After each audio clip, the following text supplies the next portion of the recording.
Hey, what's up guys? This is Anthony from AnthonysCustoms, and for this review we are looking at the Bandai America Power Rangers Legacy line Red Ranger from the Mighty Morphin Power Rangers.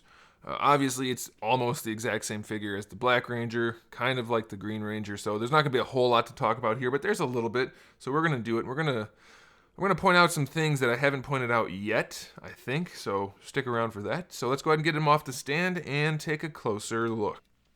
This guy stands just about 17.5 centimeters, a little bit shy of that, which makes him just about 6 3/4 inches tall. So definitely a little bit bigger than your true 1/12 scale, but most figures are these days, so no big deal there. And again, these guys are very stylized. They're not accurate to the show by any means. They're very heroic looking compared to regular people, but that's okay. That's what this line is supposed to be, and if you're okay with that, then this is what you want to buy. And if you're not, then don't buy it. He does only have the one accessory, which is the Blade Blaster, and I guess if you want to count the holster, you can do that. It's not a great accessory, but it's good enough. You can see there's some silver at the tip and a little bit of paintwork, but that's it. I've heard that there's an exclusive version somewhere of this guy where he comes with the sword, but I don't know anything about that, and I've heard there's rumors that they're going to release a weapons pack with their iconic weapons, but again, that's just a rumor. No interchangeable hands like the Green Ranger, so they're all kind of just mediocre in terms of what you're getting in the package. You do get the Build-A-Figure part, but it's not anything special really. So it's just really, if you want to get a 6-inch scale articulated Power Ranger figure, this is what you're going to have to get. Me personally, I like it. I like a lot of the things they did on here. The paint job's really clean. You can see that the white paint on the chest is very nicely done. The paint on the helmet, while maybe lacking a few details, is still very clean and looks good. The silver's nice.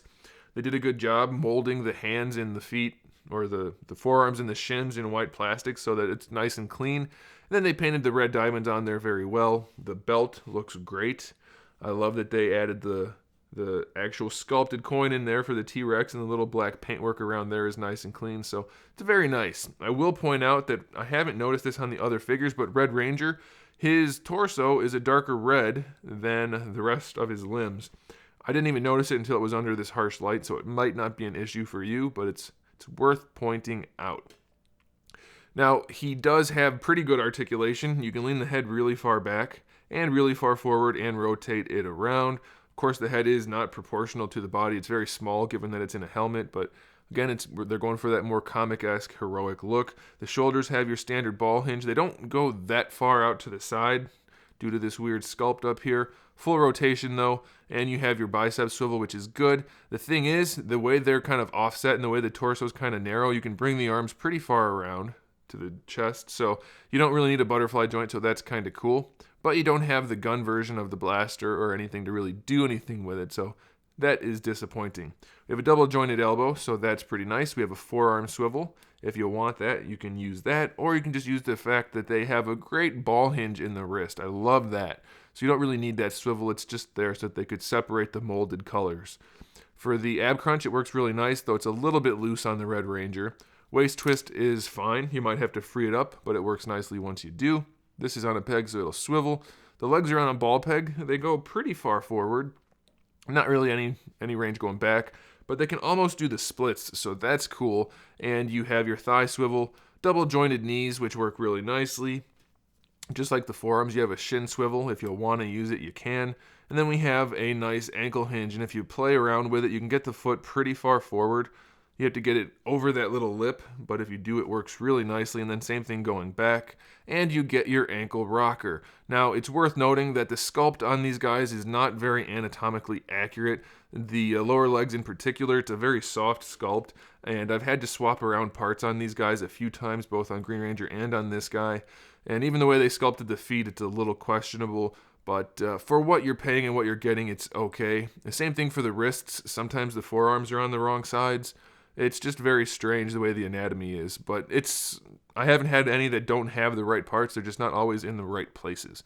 So that's okay. You know, it's not terrible. It's not great. They're definitely a little lanky, but I think for what they are, which is what I'm buying them for, I'm happy. And I think you guys will be too. You know, they're not supposed to set any records or be super impressive, but for Bandai America, they are impressive. And for me, they're definitely worth picking up. I'm happy. I think you guys will be too if you can track them down. They're good enough. One thing I want to point out, which Hasbro's been doing this really, really terribly lately, this part right here, the inner part of the joints for the knees and elbows. Early Hasbro and even Toy Biz, they used to round this off a lot, and these guys are not super boxy, so I wanted to point out they don't look terrible. If that's rounded out, it doesn't look quite as good when it's in a straight pose like this because it doesn't fill in the gap quite as much. But once it's like this, it gets really flat looking when they're squared off.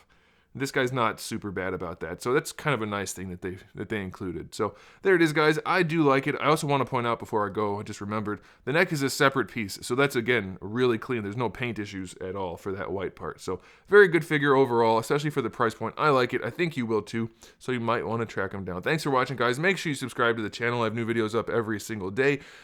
We talk about action figures, movies, TV shows, video games. We stream 3 nights a week. There's always something for you to watch, so make sure you come back. And in the meantime, keep collecting.